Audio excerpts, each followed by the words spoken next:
playlists are the largest part of Spotify's ecosystem, and I'm going to tell you right now that they're going to be the biggest way to actually grow your audience on Spotify.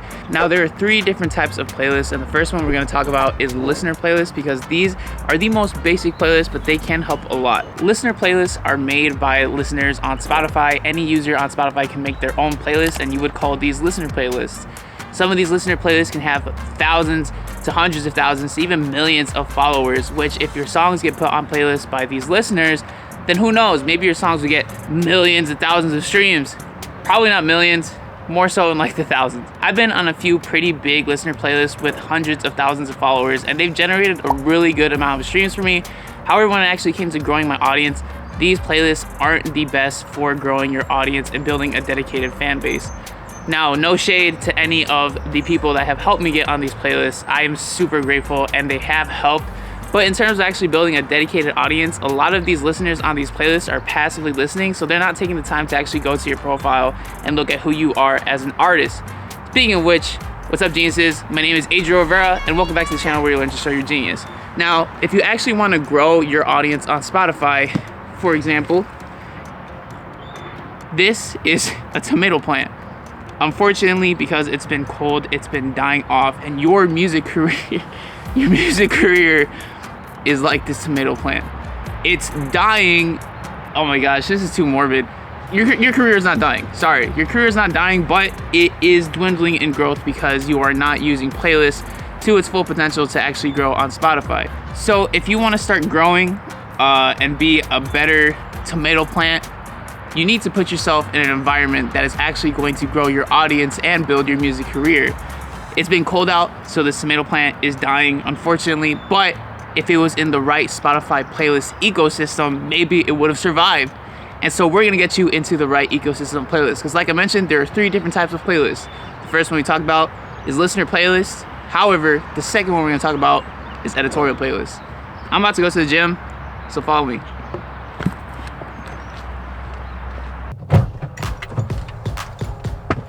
Like I said, next we got Spotify's editorial playlist. And editorial playlists are really cool because when you get on these playlists, you're part of the cool kids club. You know what I'm talking about?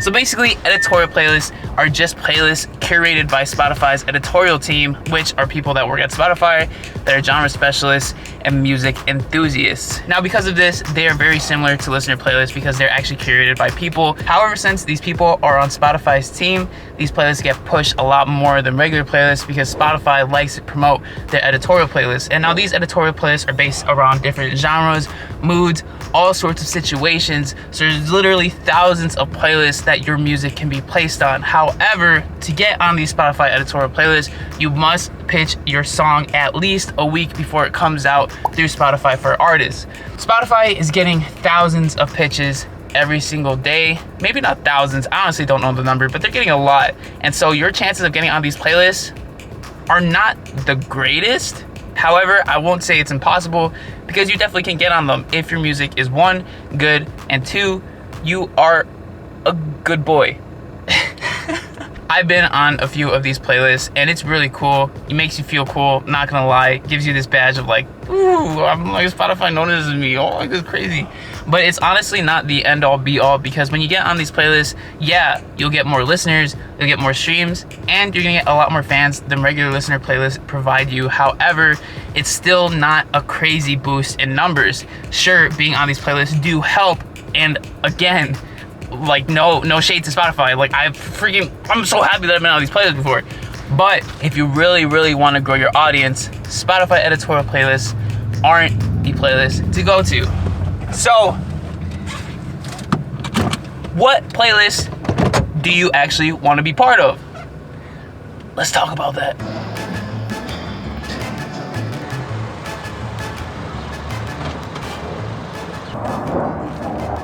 This last playlist is called Algorithmic Playlist, and this playlist is what really drives the audience to your Spotify profile.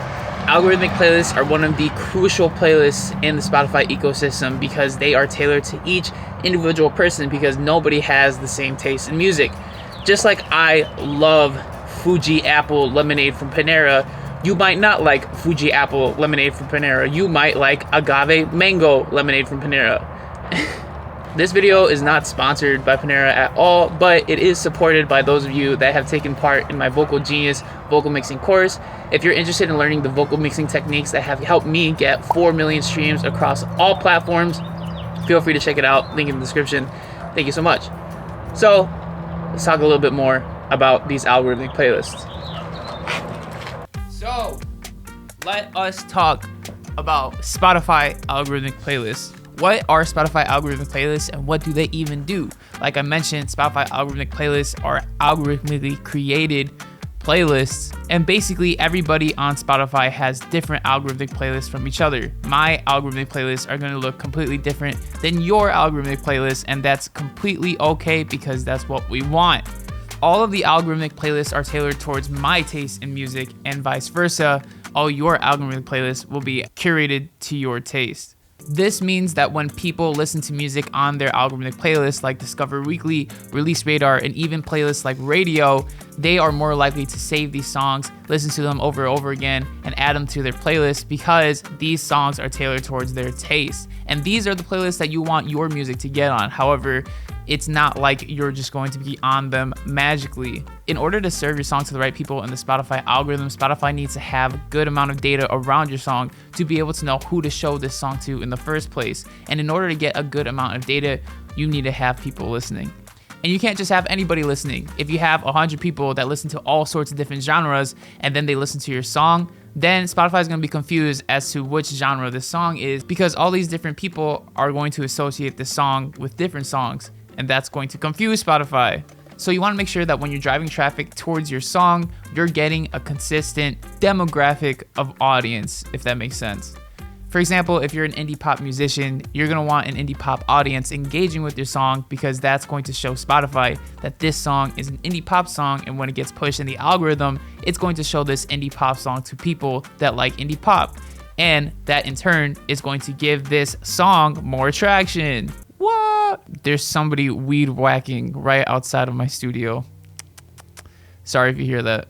And vice versa, if you're a hip hop artist, you're gonna want your song to be listened to by hip hop people so that it can actually be pushed into the hip hop algorithm of Spotify. So how do you get people to even listen to your song in the first place?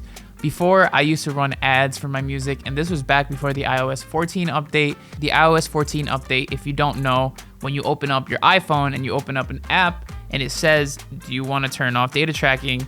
That was the iOS 14 update. This update made it harder for businesses to track data, which some people might see as a good thing for privacy, but it was really terrible for small businesses to be able to use this conversion data to track ads in an effective manner.